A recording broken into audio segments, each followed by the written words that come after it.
Croeso cynnes I bawb i'r ddarlith heno. Elin Haf Griffith Jones ydw I a fi yw cyfarwyddwr Canolfan Uwchhyfrydiau Cymreig a Cheltaidd Prifysgol Cymru.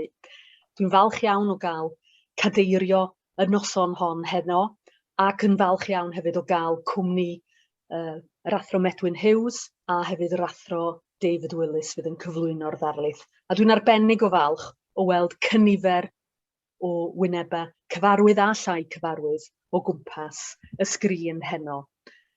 Dwi'n meddwl bod gennym ni wledd o'n blaenau. Ond rhag rhagor gen I, mi hoffwn I gyflwyno'r Athro Medwyn Hughes, I gyflwyno'r noson ac I gyflwyno'r siaradwr. Medwyn. Wel, noswaith dda I chi gyd. Mae dda gweld bod gymaint wedi gallu ymuno gyda ni. Dwi'n falch iawn bod ni'n cael y cyfle heno I groesawu yr Athro David Willis yma i'r ganolfan. Yn anffodus, dyn ni ddim yn gallu gwneud hynny wyneb yn wyneb, ond yn rhithiol o fewn cyd-destun ystafell rhithiol yma, mae'n braf iawn gallu eich croesawu chi David i'r ganolfan. Ar gyfer y ddarlith gyntaf, y ddarlith flynyddol, a fyddwn ni yn ei datblygu nawr rhwng Brifysgol Cymru, y Dwyntod Dewi Sant a Choleg yr Iesu Rhydychen. I'r rhai sydd ar yr alwad, does dim rhaid I mi gyflwyno yr Athro David Willis. Byddwch chi gyd yn gyfarwydd ag o, fel yr Athro Celteg yng Ngholeg yr Iesu, ac yn arbennig felly yn gyfarwydd gyda'i ymchwilo ar y meysydd hynny, y mae wedi bod yn ymwneud â nhw dros y blynyddoedd diwethaf. Ac yn arbennig felly wrth gwrs o safbwynt ieithyddiaeth hanesyddol, cystrawen am cuddio a thafodieithol, a'r defnydd o ddulliau digidol mewn ieithyddiaeth. Mae sawl un yn cofio y cynlluniau hynod o ddiddorol fi efo ni cyflwyno ac yn ei harwen, ac yn arbennig felly o safbwynt cynnwys corpws hanesyddol y Gymraeg, a hefyd tryddodiaetheg, sef prosiect hynod o ddiddorol o safbwynt defnyddio Twitter I fapio tafodieithoedd y Gymraeg. A mae o hefyd ar hyn o bryd yn gweithio ar gynllun rhagenwau godrychol yn ieithoedd Gogledd Ewrop. Mae'r ddarlith fel nes I nodi yn ddarlith flynyddol a fydd yn cael ei rhoi gan yr Athro Celteg o fewn cyd-destun Prifysgol Cymru a'r ganolfan. Ac fel y gwyddoch chi, mae yn gyfle hefyd I ddathlu fod y gader Gelteg yn Rhydychen wedi cael ei diogelu. Does dim rhaid I mi nodi wrth gwrs am y cysylltiad Cymreig. Fe hi'n ddiddorol darllen y ddiweddar y gwahanol erthygle ar y pwnc. Ond yn sicr mae sawl un ohona ni, a dwi'n gobeithio ni gyd, yn dathlu pwysigrwydd y gader Gelteg yn hanes ysgol heictod ac yn hanes y cysylltiad rhwng Prifysgolion Cymru a Phrifysgol Rhydychen. Mae dyn yn cofio'n dda am y rhai hynny sydd wedi gwasanaethu yn y gader honno, sef wrth gwrs yr Athro Celteg cyntaf, Sir John Rhys, a ddaeth wedyn yn brif athro Coleg yr Iesu. Mae dyn yn cofio hefyd Idris Foster, Ellis Evans, ac yn arbennig hefyd Thomas Charles Edwards, a wnaeth gyfraniad sylweddol yn y cyfnod diweddar. Fe fi hi'n ymdrech I ddiogelu dyfodol y gader hon, a dwi'n hynod o falch yn bod ni wedi llwyddo I wneud hynny. Ac fel y gwyddoch chi, mae yna gysylltiad strategol rhwng Prifysgol Cymru, Prifysgol Cymru Dwyntod Dewi Sant a Choleg yr Iesu. Ac y byddwn ni nawr yn datblygu cynllun strategol o safbwynt ymchwil a chynllun dysgu rhwng y prifysgolion, a bydd cyfle gobeithio yn y man I ddatblygu cynllun uchelgeisiol a'r brofol yng nghyd-destun ymchwil a hefyd dysgu. Ac fel gwyddo'n ddyn dda yng nghyd-destun ceisio ymchwil a garian ar gyfer y dynieithau, mae'n allweddol bwysig fod na gydweithio rhwng Prifysgolion Cymru a phrifysgolion eraill hefyd. Wel, dyma gyfle heno I chroesawu chi David yma I Gymru'n rhithiol. Dyn ni'n edrych ymlaen yn fawr at gynnwys eich darlith chi, ac y byddai'n trosglwyddo drosodd nawr I Elin I gyflwyno natur y pwnc. Croeso cynnes iawn I chi. Diolch yn fawr iawn, Isganghellor. Wel, mae'r pwnc heno yn bwnc dwi'n meddwl sydd yn cwmpasu diddordebau pobl o sawl cyfeiriad. Mae yna ysgolheigion yma sydd yn arbenigo yn Cymraeg Canol. Mae yna bobl yma hefyd sydd yn ymddiddori mewn methodolegau digidol. Ac felly gobeithio dros y munudau nesaf ac yn tynnu at yr awr nesaf y cawn ni ein boddhau o'r ddau gyfeiriad ac y cawn ni hefyd ganfod yr hyn sydd yn dod a'r ddwy ochr yma at ei gilydd mewn ffordd mor arbennig yng ngwaith yr Athro Willis. David, ga'i'ch gwahodd chi felly i gyflwyno y ddarlith os gwelwch yn dda. Diolch. Na i jyst dechrau drwy rannu sgrin. Gobeithio bod pawb nawr yn gallu gweld y PowerPoint ar y sgrin. Rwy'n mynd i siarad heddiw am ffyrdd newydd i wneud ymchwil ar tafodieithoedd y Gymraeg a'r gefndir o'r 20 mlynedd diwetha, lle mae nifer o adnoddau digidol wedi eu datblygu ar gyfer y Gymraeg ar ieithoedd Celtaidd eraill.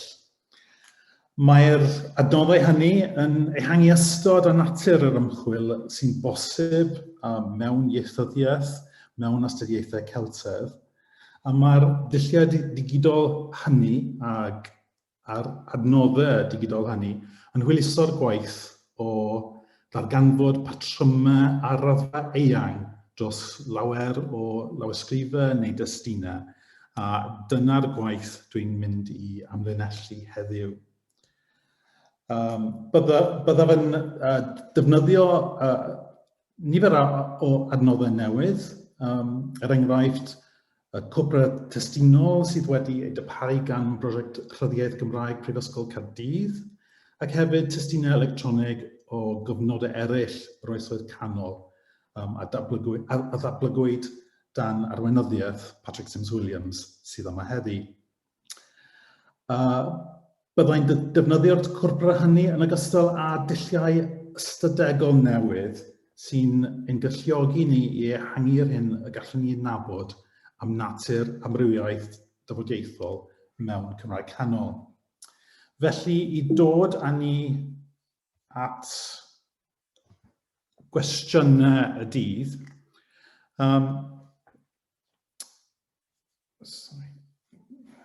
gweld y sgrin. Na ni, iawn. Y cwestiynau sydd dan sylw heddiw, i ba raddau yr oedd Cymraeg Canol yn amrywio'n ddaearyddol ar lafar, i ba raddau yr oedd y ffurf ysgrifenedig ar yr iaith yn adlewyrchu hyd a lled yr amrywiaeth oedd ar glawr y lafar. Ac y cwestiwn pwysica heddiw, allwn ni ddarganfod mwy am ddosbarthiad daearyddol nodweddion ieithyddol drwy edrych yn fanwl ar destunau canoloesol. Felly dyma'n cwestiynau. Mi wna i ddechrau drwy edrych ar gefndir ysgolheictod am statws yr iaith, am statws yr iaith safonol drwy hanes yn enwedig yn y cyfnod canol. I ddechrau gyda'r cwestiwn cyntaf, i ba raddau yr oedd Cymraeg Canol yn amrywio'n ddaearyddol ar lafar. I ddechrau, mae rhaid dweud y bydde diffyg amrywiaeth ar lafar yn syndod enfawr. Mae diffyg amrywiaeth yn digwydd mewn rhai ieithoedd, ond mae hynny'n batrwm sy'n nodweddiadol o gymunedau gafodd eu sefydlu yn ddiweddar iawn, ac ar gyfer y cymunedau hynny yn unig.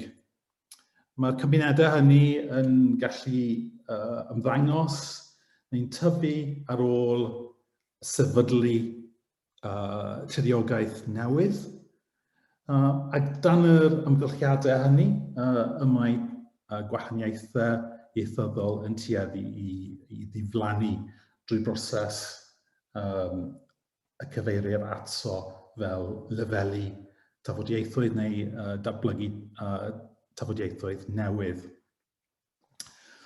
Dydy hynny ddim yn bethnasol yn yr achos Cymraeg Canol. Roedd y boblogaeth wedi I sefydlu yng Nghymru ers canrifoedd, ers miloedd o flynyddau. Felly, does dim reswm dros credu yn y lle cyntaf y bydde diffyg amrywiaeth ar lafar. A dydw I ddim yn credu bod neb mewn gwirionedd yn credu mewn diffyg amrywiaeth yn y cyfnod canoloesol. Mae cwestiwn arall, sef I ba raddau y mae'r amrywiaeth oedd yn amlwg yn bodoli yn cael ei adlewyrchu mewn ysgrifen.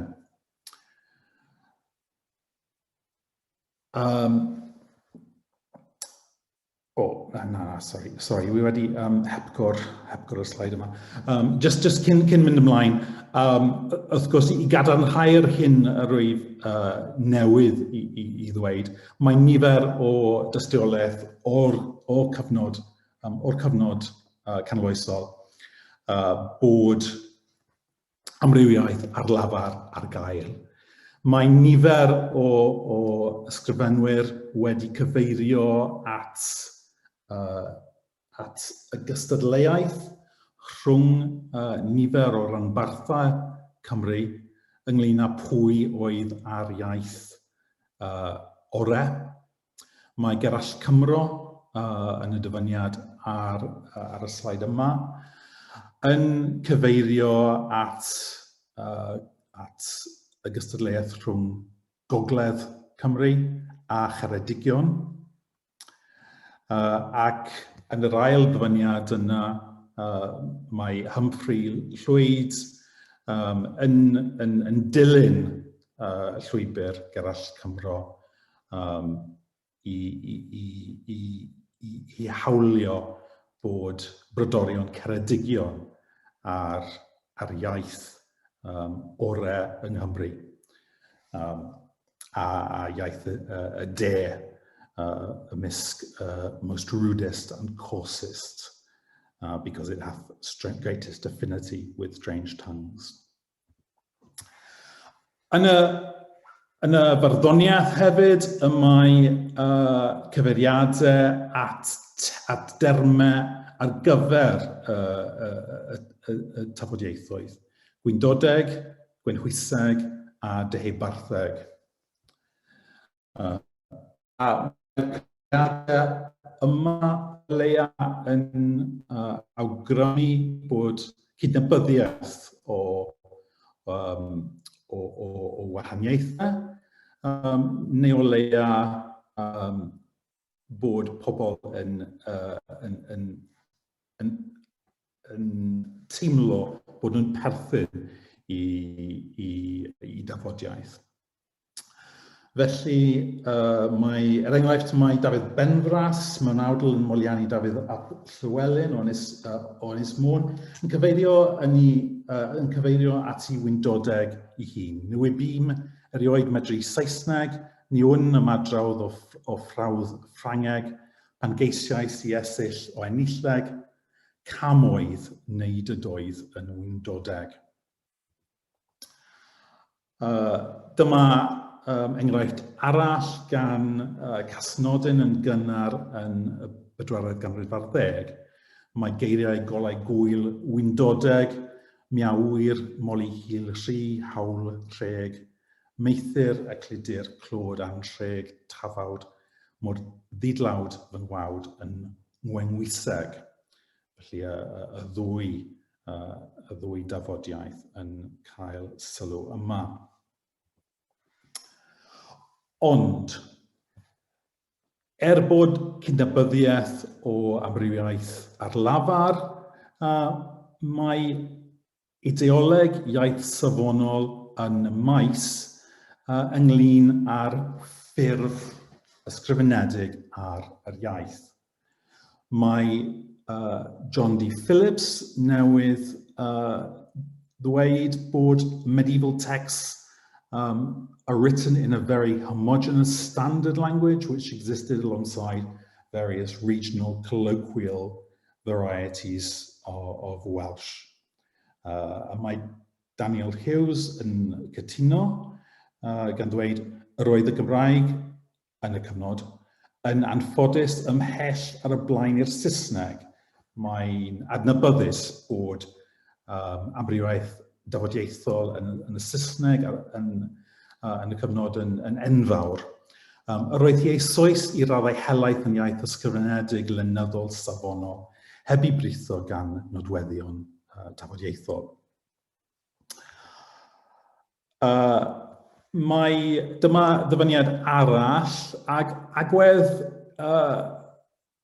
tym bach yn wahanol, ond yn yr un ffrwd, gan Llynos Beverly Smith, a remarkable degree of orthographic and morphological uniformity at an early period, a northern written standard, was already exerting its influence on the written standards of other regions in the medieval period.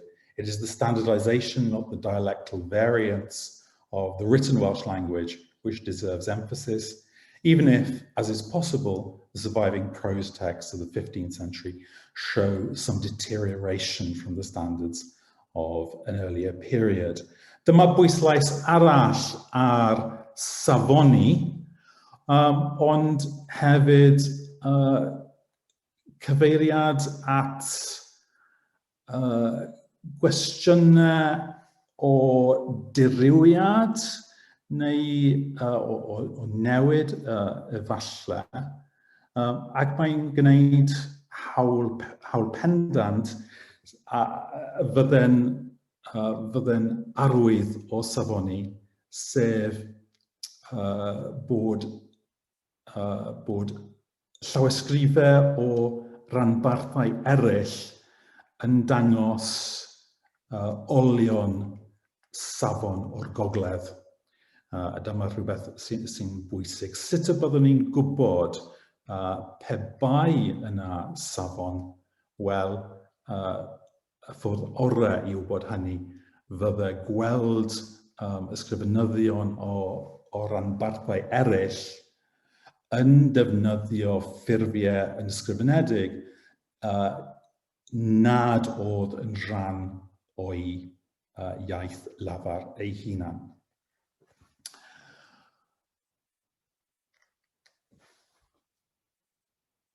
Mae rhywbeth arall yn y dyfyniad yno, sef y cwestiwn o ddirywiad mewn safonau. A mae hynny'n codi cwestiwn arall, neu codi pwynt arall, sef bod rhaid I ni wahaniaethu yn fanwl rhwng Cymraeg Canol a Chymraeg heddiw fel dwy iaith wahanol. Mae'n hawdd iawn I edrych arnyn nhw fel un iaith, fel bod safonau sefyllfaoedd Cymraeg heddiw yn berthnasol I sefyllfa Cymraeg Canol. Enghraifft, mae'n hawdd credu, fod hynny'n anghywir dwi'n credu, mae'n hawdd credu bod unrhyw achos lle mae tafodiaeth, lle mae nodwedd tafodieithol sy'n digwydd heddiw yn peidio ag ymddangos mewn testun Cymraeg Canol, mae'n hawdd credu bod hynny'n arwydd o safoni iaith. Hynny yw bod y nodwedd tafodieithol yna yn digwydd ar y pryd, ond I fod wedi I cuddio yn y testunau. Dyw hynny ddim o anghreidrwydd yn gywir. Enghraifft, ni'n gwybod bod nifer o nodweddion tafodieithol sydd ar glawr heddiw yn datblygu yn ddilarach. Enghraifft, mae swnio'r E a swnio'r A sy'n bwysig fel arwydd sy'n gwahaniaethu rhwng tafodieithoedd y gogledd a tafodieithoedd y de heddiw, fel darnau yn y de a darnau yn y gogledd, dydy'r gwahaniaeth hwnnw ddim yn dyddio nôl i'r cyfnod canoloesol. Felly, i dod yn nes at y brif cwestiwn heddiw, faint o amrywiaeth oedd na ar lafar?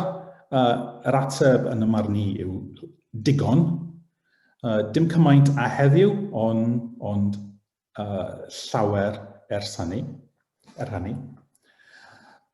Doedd Cymru'r Oesoedd Canol ddim yn cyfateb i sefyllfaoedd fel yr Islandeg heddiw, lle mae nifer o bobl yn honni nad oes dim gwahaniaethu tafodieithol, neu Australia, lle mae gwahaniaethau yn brin. Cwestiwn arall fydde i baraddau oedd na safonau ynganu, a mae hynny'n gallu golygu pethau gwahanol i bobl wahanol.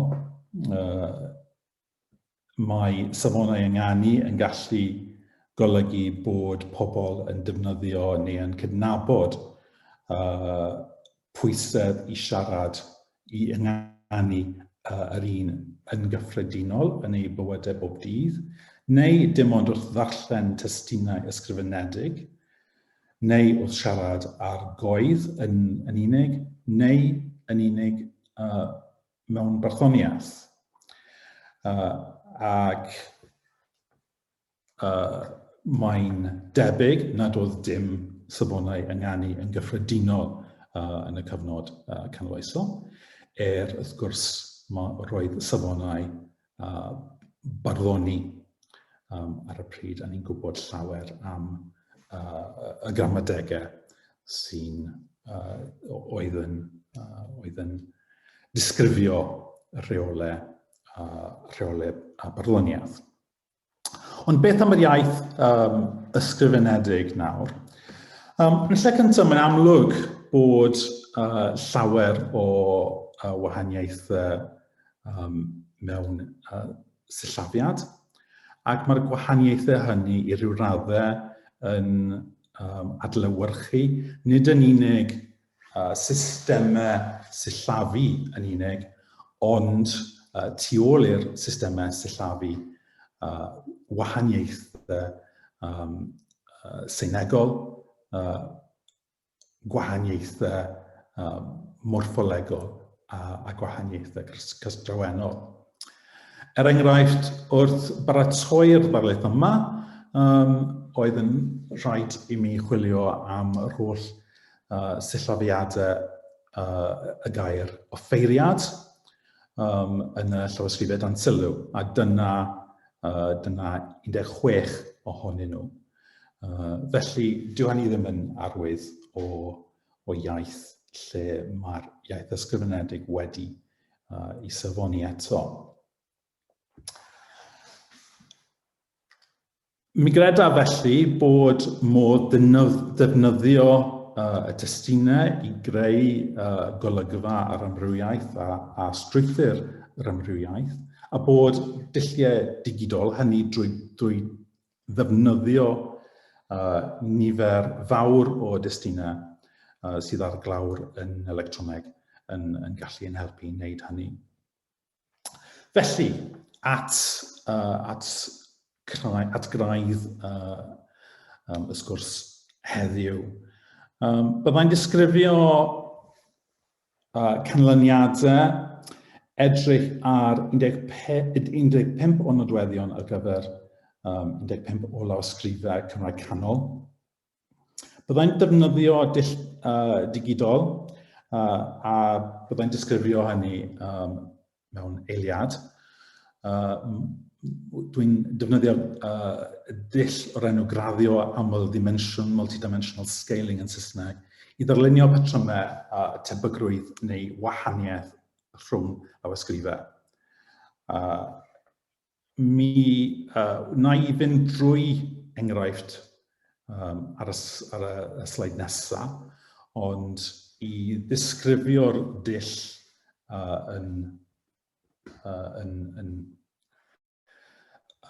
yn sydyn, cyfrifir swm y gwahaniaethau rhwng pob par o lawysgrifau.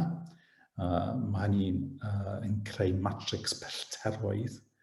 Ac wedyn mae'r dull yn creu map o 2 neu fwy o ddimensiynau, 2 dimensiwn heddiw, lle mae'r pellter rhwng y 2 bwynt ar y map yn adlewyrchu mas y gwahaniaethau rhwng y 2 wrthrych o ran y nodwedd neu'r nodweddion dan sylw. Mae'n swnio'n gymleth, ond mae'n syml mewn gwirionedd gan I weld. Wedyn gellir dehongli hyn yn erbyn cefndir gwybodaeth arall am y llawysgrifau a'r sefyllfa ieithyddol. Felly dyma enghraifft syml I ddechrau. Mae gynnon ni llawysgrif 1, llawysgrif 2 a 3. 3 o nodweddion ieithyddol. Dyma amlder pob un o'r nodweddion yn pob un o'r llawysgrifau. Felly mae'r nodwedd 1 yn digwydd pob tro, 100% yn llawysgrif 1.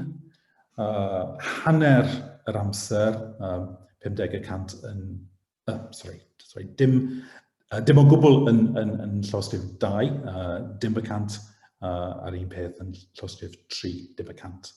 Wedyn nodwedd 2 yn digwydd 50% yn llawysgrif 1, ag ati, fel y cawch chi weld.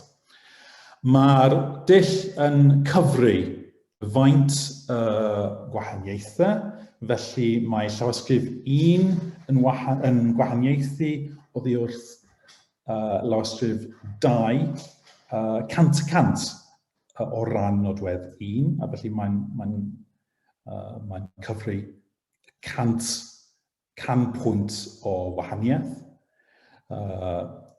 Ond yn ôl nodwedd 2, maen nhw'n cyfru'r 50%.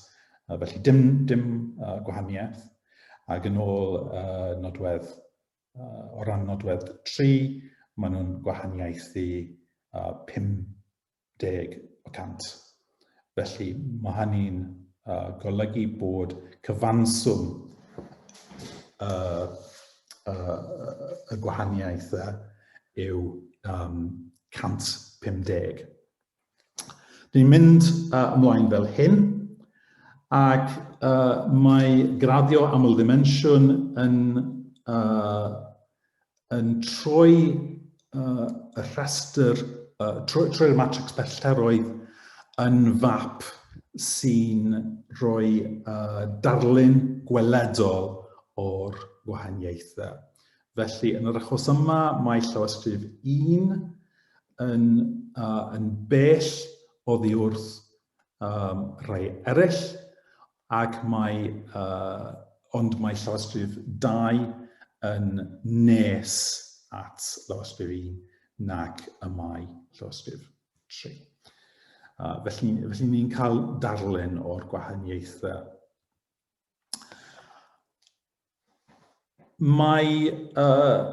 Dyma rhestr o'r nodweddion ieithyddol. Fyddai ddim yn mynd drwy pob un ohonyn nhw. Byddai'n mynd I mewn I rai ohonyn nhw yn fwy ar ôl gweld y darlun sylfaenol ymhen ychydig. Ond, fel y gwelwch chi, mae nifer o bethau yma o gwestiynau seinegol, ynganiad neu ffordd o ysgrifennu ynganiad o'r gair chwech, fel chwech neu chwech neu wech, I bethau morffolegol, enghraifft, ffurf yr ôl ddodiad gan, sy'n gallu bod yn gantaw neu ganthaw. A hyd yn oed cwestiynau cystrawennol I ryw raddau ffurf y gair o, sef os, Cymraeg cyfoes, cyn berf. A dyma'r llawysgrifau sydd dan sylw. 15 ohonyn nhw, y rhan fwyaf ohonyn nhw yn llawysgrifau cyfraith, a mae hynny'n bwysig gan fod cynnwys y llawysgrifau felly yn debyg i'w gilydd, a felly geirfa y llawysgrifau yn debyg i'w gilydd.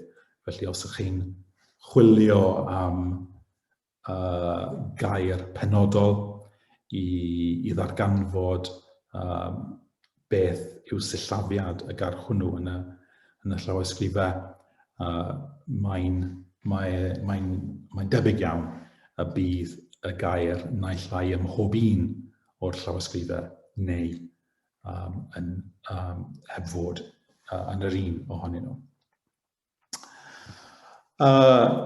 Wrth gwrs, mae ysgolheigion wedi astudio'r llawysgrifau hynny o'r blaen. Maen nhw wedi mynegu barn am leoliad eu cyfansoddi. Ac wrth gwrs, maen nhw wedi, i raddau helaeth, maen nhw wedi mynegu barn am leoliad eu cyfansoddiad drwy ddefnyddio rhesymau gwahanol sydd ddim o angenrheidirwydd yn cysylltu â'r cwestiynau ieithyddol sydd dan sylw heddiw. Cyn mynd ymlaen, dylwn ni bwysleisio neu tynnu eich sylw at un ffaith arbennig, sef bod nifer o llawysgrifau wedi ysgrifennu gan yr un person. Yn yr achos cyntaf, mae dwy lawysgrif yn llaw Hywel Fychanaf Hywel Goch o Fiallt. A fel y gwelwn ni, mae i lawysgrifau yn debyg iawn i'w gilydd. Dwi ddim yn angenrheidiol i ddigwydd. Ac mae wedi i ddisgrifio yn barod fel a low noise form orientated scribe. Hynny yw rhywun sy'n copio'n ffyddlon. A dwy arall yn llaw gwylymwas da, a fel y gwelwn ni, mae lawysgrifau hefyd yn debyg iawn i'w gilydd. Felly, dyma'r darlun sylfaenol. Dyna beth sy'n dod allan os defnyddiwch chi'r dull digidol nes i ddisgrifio yn gynharach. Mae'r llawysgrifau sy'n dod o'r gogledd, hynny yw llawysgrifau y mae ysgolheigion blaenorol wedi pennu i'r gogledd, yn debyg i'w gilydd, a maen nhw'n ffurfio grŵp ar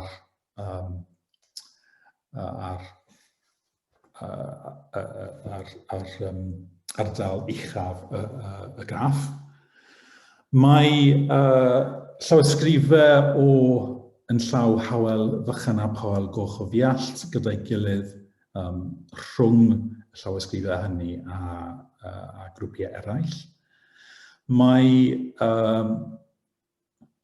llawysgrif peniarth 35 sydd â chysylltiadau â dyfed a saith esgobti dyfed yn digwydd yn ymddangos rhwng y llawysgrifau gogleddol a grŵp arall, a grwpiau arall o'r de.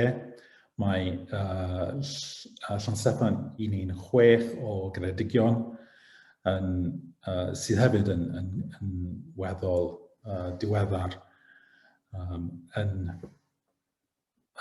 debyg i'r rhai o ddyfed. A mae yna grŵp mawr arall o lawysgrifau o weddill y de sy'n debyg i'w gilydd. A mae rhain yn cynnwys llawysgrifau Gwilym Wasta. Felly, mae'r dull yn gallu gwahaniaethu yn fras yn ôl ardal daearyddol. Mae'n gwahaniaethu rhwng llawysgrifau o'r gogledd a rhai o'r de. A mewn ffordd mae'n creu map, a dyna'r map y byddwn ni'n defnyddio o hyn ymlaen. Felly bydd y map yn aros yr un, ond byddwn ni nawr yn edrych ar nodweddion ieithyddol i weld beth maen nhw'n, sut mae'r nodweddion ieithyddol yn cael ei dosbarthu dros y map. Felly, byddwn ni'n dechrau drwy edrych a nodweddion a sut dwi dod blaen yn y cyd-destun. Hynny yw, byddwn ni'n dechrau ar dir saff. Mae pawb yn cytuno beth sydd yn digwydd gyda'r nodweddion hynny. Felly, i ddechrau, y mewn geiriau fel cyfreithiol neu cyfreithol, cyfreithiau neu cyfreithau, ac hefyd offeiriad neu offeirad. Mae hynny yn arwydd tafodieithol heddiw. Dyna map wedi creu o ddata y Welsh Dialect Survey gan Alan Thomas, sydd yn gwneud pethau'n glir. Mae yr yn digwydd yn y gogledd. Dyma'r map ar gyfer ceiniog, ond mae cyfreithol a cyfreithiau yn dilyn yr un patrwm yn debyg i bod nhw'n dilyn yr un patrwm, bod geiriau unigol yn gallu gwahaniaethu oddi wrth ei gilydd. Ond mae patrwm clir heddiw, yn y gogledd, dim yn y de. Mae yna gymhlethdod o safbwynt hanesyddol fel rwy'n newydd awgrymu. Mae pob olddodiad yn hyd yn oed pob gair yn wahanol. Ond mae'n debyg mae'r sefyllfa wreiddiol oedd bod a dim yn digwydd mewn ym mhob ardal, ond y gwahaniaeth yn dibynnu ar darddiad y gair. Ond yn gynnar yn hanes yr iaith, enillodd dir yn y gogledd a diflannu yn y de. Wel, beth sydd da ni yn y llawysgrifau felly? Mae'r coch yn dynodi i lefelau uchel o a'r glas yn dynodi lefelau isel o A fel y gwelwch chi, os ydych chi'n meddwl am y graff fel map o Gymru, gyda'r gogledd yn y gogledd, a'r der waelod y map, mae'r dosbarthiad yn cyfateb yn dda iawn i'r sefyllfa heddiw.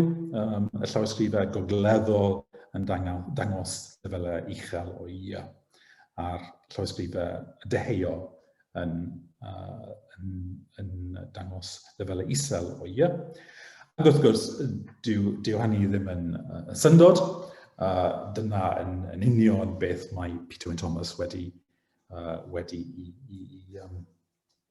darganfod yn barod yn ei waith yn y 90au.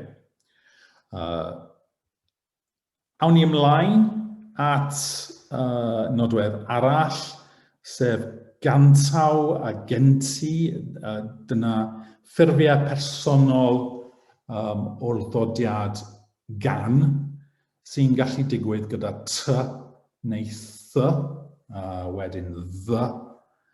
Felly gantaw, ganthaw mewn Cymraeg Canol, wrth gwrs ganddo heddiw, ac wrth gwrs mae hynny hefyd wedi astudio yn drylwyr o'r blaen gan Peter Wyn Thomas ac yn fwy diweddar gan Patrick Williams. Mae ty neu rhywbeth sy'n datblygu o ty yn digwydd yn Llaweg a Chernaweg. A mae hynny'n awgrymu mai ty oedd y sŵn yn y lle cyntaf, felly gantaw yw'r ffurf wreiddiol.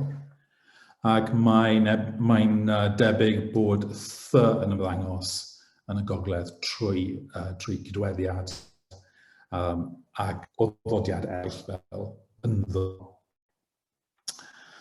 Wrth gwrs, yn y iaith safonol heddiw, ganddo a ganddi sydd gyda ni, ond mae rai tafodieithoedd traddodiadol heddiw yn dal i ddefnyddio ty.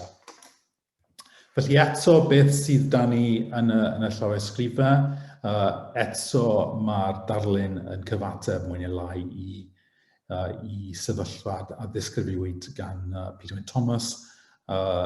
Coch yw ganthaw, a'r glas yw gantaw a genti yn y ffurf fenywaidd.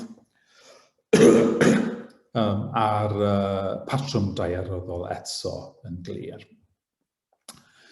Felly, dyna tir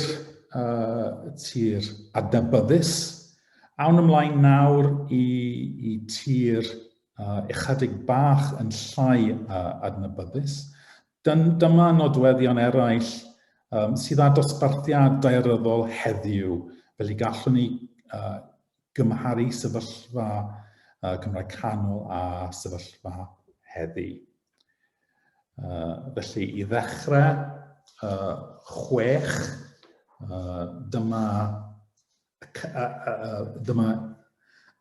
cytsain flaen yn y gair 6 a chweched sy'n amrywio yn daearyddol heddiw. Ar y dde, mae map eto wedi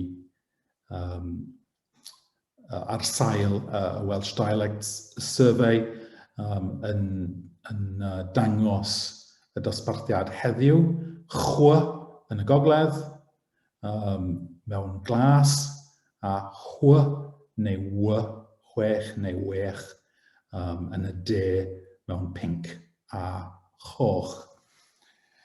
Ar y chwith, y llawysgrifau, a maen nhw'n i raddau helaeth yn adlewyrchu'r sefyllfa heddiw. Coch yw sillafiadau sy'n awgrymu 6 yn y gogledd, a'r glas yw sillafiadau sy'n awgrymu chw yn y de. Yr unig eithriad yw peniarth 35 o'r de, sydd efallai yn awgrymu rhyw ysfa i ddefnyddio ffurfiau gogleddol o bosib. Awn ymlaen nawr i hela. Cwestiwn yma o'r sŵn ar ddiwedd y gair, y mewn Cymraeg Canol, felly hely, ac hefyd yn cael ei ysgrifennu fel yna gyda y ar ddiwedd y gair. Does dim tafodiaeth heddiw sy'n yngani'r gair yma fel heli, ond mae tafodieithoedd yn gwahaniaethu rhwng hel a hela. Hel yn y gogledd a hela yn y de. Map y Welsh dialect survey eto ar y dde, gyda gair arall, sef bol, sy'n dilyn yr un patrwm, does dim data ar gyfer hela, ond bol yn digwydd yn y glas yn y gogledd, ac bola yn digwydd yn y coch yn y de. Ydy'r un peth yn digwydd yn data ni? Wel, ar y wyneb, nag yw. Y glas yw hela, gyda a'r coch yw heli neu hel, gyda neu dim byd. Ac dyn ni ddim yn amlwg yn cyfateb i'r sefyllfa heddiw, ond mae un dadansoddiad posib sy'n gwneud hi'n i gyfateb ar sefyllfa heddiw, sef bod yr iaith yn newid yn y cyfnod hwnnw. Mae gogledd yn gyson, does dim hela yn y gogledd o gwbl, a mae hynny'n gyson ar hyn a geir heddiw. Yn y de mae darlun cymysg iawn. Rhai llawysgrifau yn defnyddio hel, rhai hela, rhai yn defnyddio cymysgedd o'r ddau. A mae hynny yn gallu mynegu sefyllfa lle mae hel yw'r ffurf geidwadol, yr hen ffurf, a mae hela just wedi dechrau ymddangos. Ac mae hynny hefyd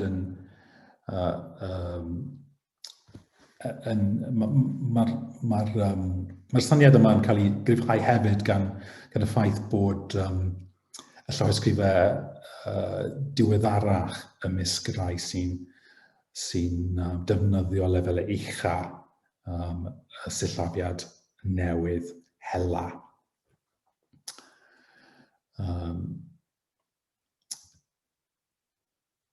Nodwedd nesaf yw hunan neu hun.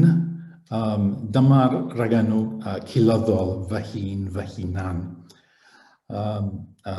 Mae'r ddau yn tarddio rhif 1, ac mae'n debyg o safbwynt gymharol bod hunan o bosib yn hun, neu o leia ddim yn iau, gan fod y llaweg a'r gyfnaweg illtwy yn defnyddio hunan neu ffurf gyfatebol ar gyfer y rhagenw culyddol. Heddiw yn y Gymraeg, defnyddir fy hunan yn fwy yn y de, a fy hun yn fwy yn y gogledd. A dyma'r mapiau, y sefyllfa heddiw ar y dde, gwyrdd fy hun yn y gogledd, melyn fy hunan yn y de. A'r sefyllfa yn y llawysgrifau ar y chwith, wel, mae'r gogledd yn gyson, ond dyw'r de ddim.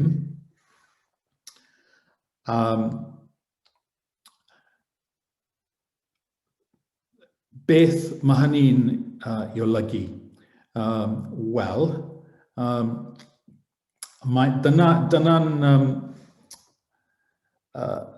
dyna'n tystiolaeth gynta bod ysgrifenyddion yn y de yn dewis defnyddio ffurfiau gogleddol efallai. A gan weld ychydig o dystiolaeth ar gyfer nodweddion eraill hefyd.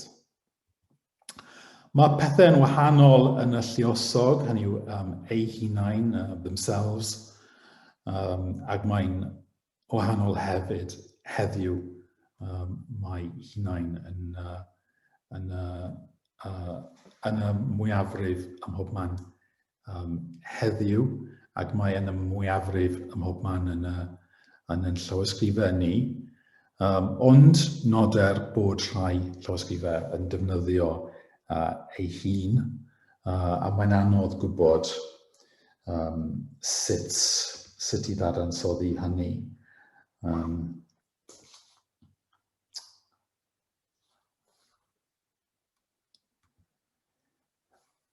I gloi, byddai'n siarad ychydig am nodweddion sydd heb ddosbarthiad cyfatebol heddiw. Dyma enghreifftiau ohonyn nhw, neu siarad am, dim am pob un, ond just rhoi blant I chi. Llafariad cyntaf y gair offeiriad, felly dim ond offeiriad sydd da ni heddiw, hyd y gwni. Ond cawn ni sillafiadau gyda ar ddechrau'r gair mewn Cymraeg Canol, felly offeiriad neu effeiriad.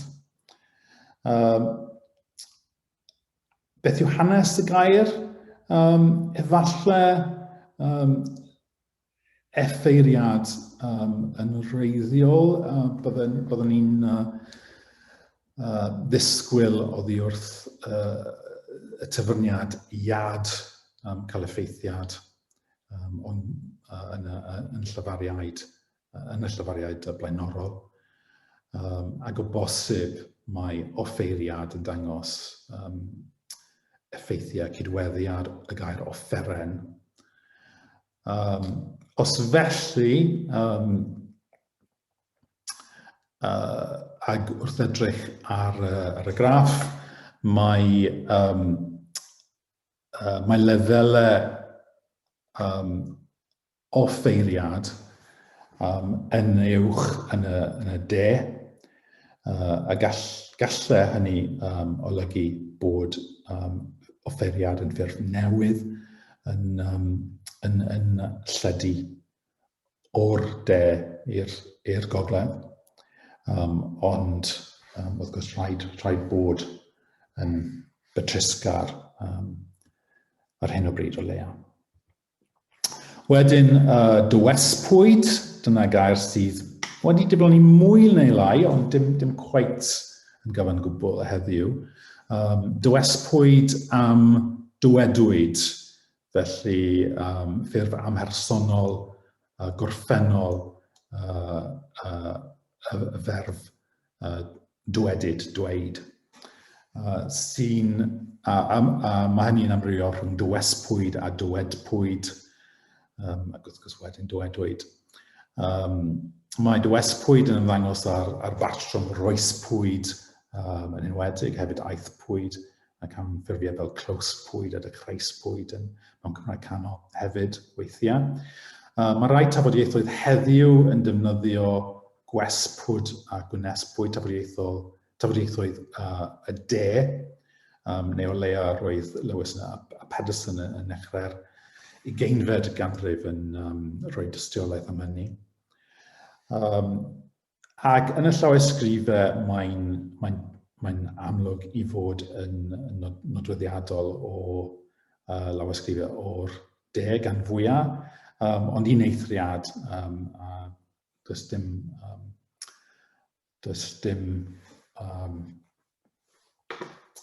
ateb da fi am pam Mae'r un eithriad yno, ond mae yna un eithriad o leia.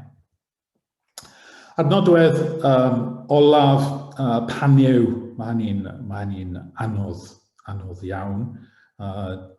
Paniw, geiriau'n ffocws yw paniw, fel mai neu taw neu na heddiw. Felly heddiw mae yna amrywio rhwng mai, taw a na mewn brawddegau fel efallai mai hi gaeth y wobr, efallai taw hi gaeth y wobr, efallai na hi gaeth geith y wobr. Ac dyna'r patrwm heddiw ar y dde, na yngwynedd taw y Morgannwg a Sir Gar a mai yng ngweddill y wlad ac wrth gwrs yn y iaith safonol. Mewn Cymraeg Canol mae opsiynau gwahanol, y mai, y taw a paniw. Y cwestiwn yw, mae y taw yn bryn iawn, ond y cwestiwn yw beth oedd dosbarthiad paniw. Mae hynny'n ddiddorol gan I fod wedi diflannu yn llwyr erbyn heddiw. Dyna'r dosbarthiad, a I ddweud y gwir, mae'n dosbarthiad astrus yn y testunau. Felly y glas yn golygu lefelau uchel paniw. Mae mwy o paniw yn y gogledd nag yn y de, ond dyw'r patrymau ddim yn glir iawn o gwbl. Ond efallai mae le I awgrymu bod paniw yn colli tir yn y de a'i fod yn nodweddiadol o'r gogledd, neu efallai dim ond effaith amser yw hynny. Wi wedi tueddu i anwybyddu effaith amser heddiw, ond wrth gwrs mae hynny yn rhywbeth arall i'w gysidro, efallai dim ond effaith amser sydd ar glawr yma, a bod paniw yn colli tir yn raddol ac yn ymddangos yn llai mewn llawysgrifau diweddarach. Felly dyma ni, rwy'n gobeithio mod wedi dangos bod amrywiaeth helaeth yn y cyfnod, bod rhai patrymau daearyddol yn glir. Dyn ni'n gallu dechrau o tir diogel ac yn symud ymlaen o'r diriogaeth yna. Mae ychydig o dystiolaeth ar gyfer sefyllfa lleoedd ysgrifenyddion yn y de yn ysgrifennu ffurfiau gogleddol. Felly, rhyw fath o dystiolaeth o blaid yr hyn a ddwedwyd yn y llenyddiaeth yn barod. Ond dim ond ychydig o dystiolaeth, mae traed cyfaddau. Ac wrth gwrs, mae agweddau posib arall ar yr amrywiaeth, fel y dwedais newid ieithyddol yn achos hela ac efallai yn achos nifer o nodweddion arall. Ac wrth gwrs, does dim modd gwadu bod nifer o bosbiliadau eraill I esbonio'r patrymau dan sylw, dim ond dechrau yw hynny. Felly, dyma'n diwedd. Diolch yn fawr am wrando. Diolch yn fawr iawn, David, am ddarlith hynod ddifyr, sydd yn sicr wedi cyfuno'r methodoleg ddigidol ag hefo'r wybodaeth o'r llawysgrifau Cymraeg Canol ag ati. Dwi'n gweld nifer o ddilo yn cymeradwyo ac yn mynegu diolch I ti am dy ddarlith heno. Mi fyswn ni'n licio cynnig i bobl os ydyn nhw'n dymuno gofyn cwestiwn neu wneud sylw, a mae croeso i bobl ofyn cwestiwn neu wneud sylw yn Gymraeg neu'n Saesneg wrth gwrs. Gofyn i chi'n garedig iawn i godi llaw rithiol, neu i godi llaw go iawn, neu i wneud rhyw ystym neu gilydd i roed awgrym y byddwch chi yn dymuno gofyn cwestiwn. Dwi'n gweld llaw, falle gan Dafydd Ffreiling, ond ddim yn siŵr iawn ai llaw sy'n cymeradwyo di'r llaw honno, neu llaw sydd yn dymuno gofyn cwestiwn. Mae hi wedi diflannu rwan, beth bynnag. Ond, David, gai ofyn felly i ddechrau. I ba raddau wyt ti'n ystyried bod y fethodoleg yma, bod y mapio yna, y mapio y pellter, yr arwyddocâd, y gwahaniaeth ag ati, ydy hi'n fethodoleg y bydde ti'n hyderus iawn yn rhoi mwy o ddata fyth ynddi hi, ac o bosib ydy hi'n fethodoleg fydde'n addas ar gyfer mathau gwahanol o lawysgrifau canoloesol. Mi gyfeiris di at y ffaith bod ti wedi dewis llawysgrifau a testunau mwy cyfreithiol, a dwi'n cymryd yn hynny bod na awgrym bod y testunau ynddo'i hunan yn fwy safonol, falle, neu yn fwy rhydd o gaethiwed rheola cerdafod ag ati. Oes gen ti farn ar pa mor effeithiol y bydde hi ar gyfer testunau fwy creadigol ag o fathau gwahanol felly? Nifer o gwestiynau yna. I ddechrau, byddwn ni'n pwysleisio maint y llawysgrifau cyfraith. Gellir ehangu'r fethodoleg i gwmpasu mwy o'r llawysgrifau hynny, a mae llawer ohonyn nhw. Ac wrth gwrs, fel y dwedais yn y darlith, mae'r ffaith bod y llawysgrifau hynny yn cynnwys yr un geiriau yn helpu. Ond swn i'n meddwl y byddai'n posib ehangu'r fethodoleg i gynnwys testunau creadigol. Yr unig cwestiwn, yr unig broblem yw beth sy'n digwydd os nad yw'r testun yn cynnwys nodwedd dan sylw. A mae'r fethodoleg yn gallu anwybyddu bylchau yn y data. A mae yna ychydig o bylchau yn y data hyd yn oed hyd yn hyn, achos dyw pob, mae un neu ddau o'r nodweddion yn ffili ymddangos mewn un neu ddwy o'r llawysgrifau. Ond wrth gwrs, y cwestiwn yw pa mor ydy'r ateb yn aros yr un os chi'n cyflwyno mwy o destunau. Ac wrth gwrs, mae yna gwestiwn hefyd sef, wy'n credu bod hyn yn wrth raidd eich cwestiwn chi, sef ydy'r testunau cyfreithiol yn adlewyrchu'r iaith lafar yn well na'r testunau creadigol. A i fi, yr ateb yw i ryw raddau, ond ddim yn hollol. Mae'n debyg bod y gyfraith yn fwy ystwyth o ran ei iaith, yn newid yn fwy mewn mannau, ac yn fwy na testunau creadigol unwaith eu bod nhw wedi eu cyfansoddi. Ond, os ydych chi'n edrych ar fersiynau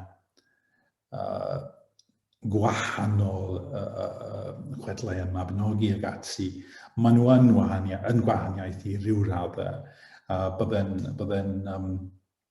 ddiddorol gweld i ba raddau mae'n bosib defnyddio'r testunau hynny i wneud y fath mapio fel rwy wedi gwneud heddiw. Ond nes i ddechrau gyda'r llawysgrifau cyfraith, jyst gan I bod nhw'n enfawr a maen nhw'n hawdd, i fod yn onest. Diolch yn fawr iawn, dwi'n ddim am hawdd, ond diolch yn fawr iawn am yr ateb yna, David. David Parsons, fydde ti'n hoffi cyflwyno dy gwestiwn neu gwneud sylw os gwelwch chi'n dda? Ie, diolch yn fawr, diolch David, yn diddorol iawn. O'n i'n mynd I ofyn am adnodd o gwahanol, o math gwahanol, y math peth wy'n neud, wrth gwrs, gyda enwau personol, enwau llefydd, lle mae cymaint o dogfennau a cymaint ohonyn nhw gyda lleoliad sicr a dyddiad sicr hefyd. Ac o'n i'n meddwl beth yw'r yn dyfarn di sort of potential o materion fel na I ychwanegu y llun ni'n cael o'r tafodieith yn y cyfnod. Gallen nhw fod yn bwysig iawn yn y marn ni. Mae Paul Russell yma heddiw, mae wedi gwneud gwaith ar enwau lleodd mewn cyd-destunau Lladin, neu llawysgrifau Lladin, gan bobl oedd o bosib nad oedd o bosib yn siarad Cymraeg yn rhoi ffurf ysgrifenedig ar enwau lleodd a gallan ni fod yn bwysig hefyd yn credu. Ac wrth gwrs byddai'n bosib defnyddio dull tebyg, dim wrth gwrs multi-dimensional scaling, ond ar gyfer mapio wrth raidd y cwestiwn ni, bydde hynny'n galluogi ni fapio a bydde pe bai rhywun yn neud e'n systematig. Wy'n credu bod yna ddigon o ddefnydd I wneud hynny. Ac wrth gwrs, yn eich ailfaes chi sef siarteru hen Saesneg, mae pobl wedi gwneud gwaith fawr yn mapio tafodieithoedd hen Saesneg defnyddio'r siarteru sydd ar manylion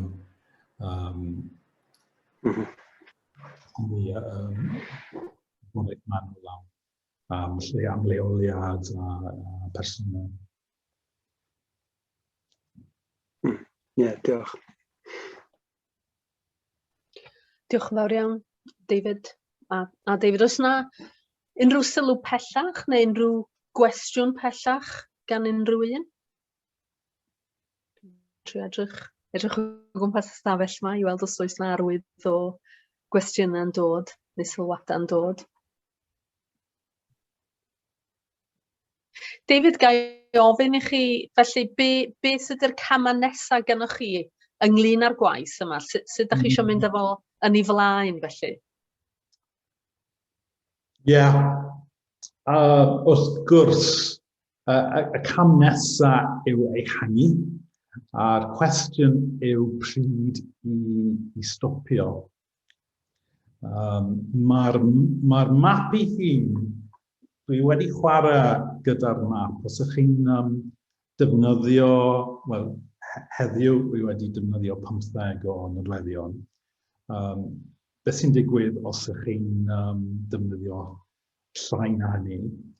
Dyna'r ffordd ystadegol i brofi'r bethodoleg, sef gofyn beth sy'n digwydd, pa mor bwysig yw pob un nodwedd, os faint mae pob un nodwedd yn cyfrannu at y map, at y graff. Ac os yw un nodwedd yn effeithio'n fawr ar y graff, dyw hynny ddim yn dda. A wi wedi cyrraedd lle nad yw'r graff ei hun yn newid lot. Os ydw i'n ychwanegu un nodwedd, dyw'r graff ddim rili yn newid. Mae llawysgrifau maen nhw'n gwthio'n erbyn i gilydd dim bach, ond dim byd rili yn sylfaenol yn newid. Felly mae nifer nodweddion yn ddigonol, ond, a fydd y darlun ei hun ddim yn newid yn sylfaenol, ond wrth gwrs bydde'n dda cael gweld beth sy'n digwydd os ych chi'n ychwanegu mwy a mwy o lawysgrifau, a gan fod mwy a mwy o lawysgrifau cyfraith yn y pen llaw, y peth i wneud fydde cynnwys pob un ohonyn nhw, wrth gwrs. Ond mae llawer ohonyn nhw heb fod ar gael yn electronig yma. Mae'n helpu lot, achos does dim modd mynd trwy'r pob un llawysgrif yn chwilio am y nodweddion hynny heb cymorth electronig. Ond ia, y ffordd ymlaen ydy ehangu nifer y llawysgrifau i gynnwys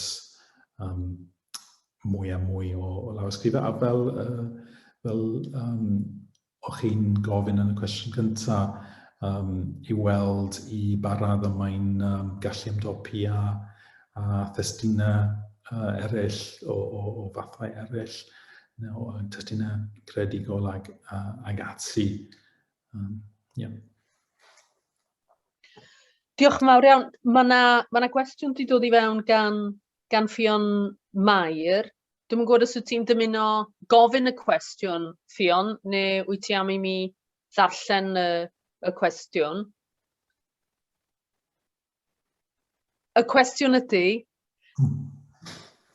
gan bod fi ddim yn clywed y meicroffon yn dod yn ei flaen, y cwestiwn ydy nodweddion mwy sefydlog y gogledd yn awgrymu cymdeithas fwy agored i newid yn y de?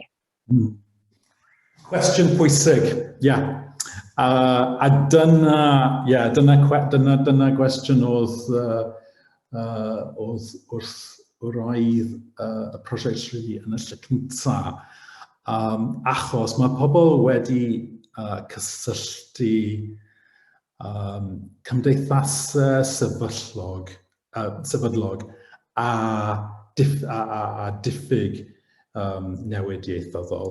Felly, fel mae pobl yn aml yn dweud, mae ieithoedd sy'n cael eu siarad ar ynysoedd yn tueddu i newid llai na ieithoedd sy'n cael eu siarad mewn yng nghanol cyfandir mewn cymdeithasau dwyieithog ag ati. Ac o'n i'n meddwl o bosib y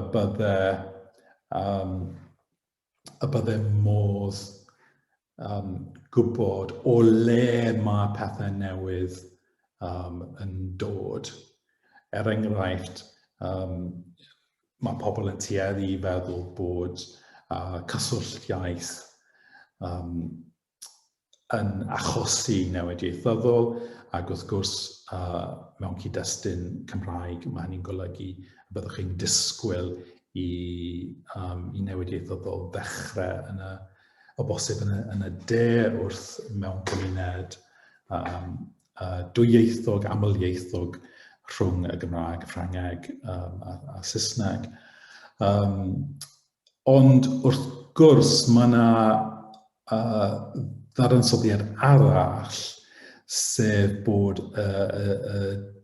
y de yn gymysg gan fod statws iaith y gogledd yn fwy, a felly mae yna fwy o hyder yn y gogledd yn y ffurfiau.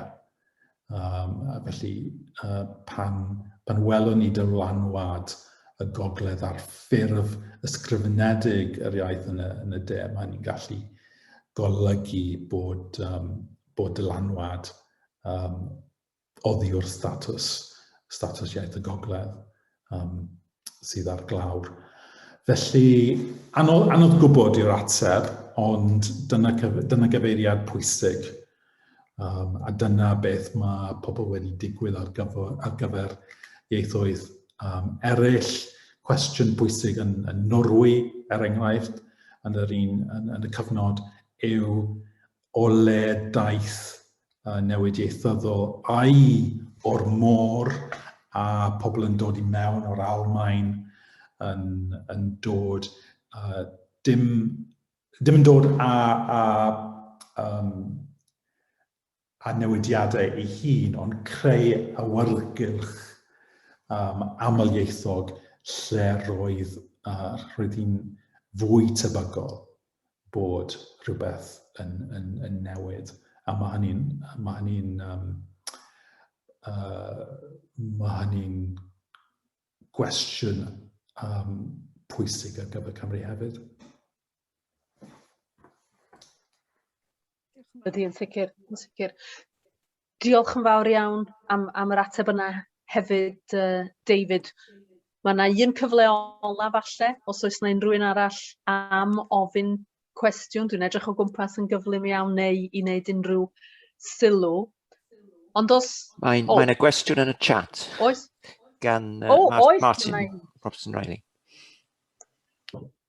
Na ni, mae'r neges yn y chat yn deud a allai'r defnydd o ganto a ffurfiau tebyg yng Ngherniweg a Llydaweg adlewyrchu gwahaniaeth daearyddol sy'n mynd yn ôl i'r Frythoneg.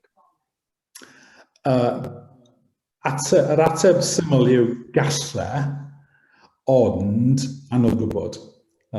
Anodd gwybod yn sicr. Wrth gwrs, gallwn ni ddychmygu sefyllfa lle oedd ganta wedi troi yn ganthaw yn y gogledd yn y cyfnod Brythoneg, neu yn ddiweddarach, a does dim modd hyd y gallai weld gwybod p'un sy'n gywir. Un peth yn digwydd gyda hunan, fy hunan, mae'r de yn mynd gyda'r Gynaweg a Llydaweg. Beth mae hynny'n olygu? Wel, all olygu bod yna wahaniaeth daearyddol yn y Brythoneg a bod rhywbeth fel fy hun yn cael ei ddefnyddio yn y gogledd a wrth gwrs yn parthau cyfatebol Lloegr, ond galle'r hollt fod wedi datblygu yn ddiweddarach. Anodd gwybod pryd. Diolch am yr ateb gan Martin Robson yn fan'na. O'n i ddim yn oes yna unrhyw sylw pellach neu unrhyw gwestiwn pellach yn dod ato ni cyn i ni dynnu'r cyfarfod ar ddarlith i'w therfyn. Dwi ddim yn gweld unrhyw ddwylo i fyny nac unrhyw ragor o sylwada yn y blwch sgwrsio. Felly, yr hyn sydd ar ôl i mi wneud ydy i ddiolch yn fawr iawn i ti, David, am ddarlith hynod ddiddorol heno, am agor cwr y llen ar y dull yma o edrych ar amrywiaeth tafodieithol yn y llawysgrifau, yn llawysgrifau Cymraeg Canol felly. Da ni'n edrych ymlaen yn fawr iawn at yr ail yn y gyfres yma fydd yn dod ato ni y flwyddyn nesaf, fel rydyn ni hefyd yn edrych ymlaen at ddatblygu rhagor o gynlluniau i gydweithio hefo ti yn dy swydd fel Athro Celteg Coleg yr Iesu. Felly, a gai ar ran pawb sydd yma heno, diolch i ti unwaith eto am dysgol heicdod heno, a dymuno'n dda iawn i bawb a diolch i chi am ddod yma i ymuno â ni yn y ddarlith gyntaf yma o'n cyfres flynyddol newydd ni. Diolch yn fawr iawn i ti, David. Diolch.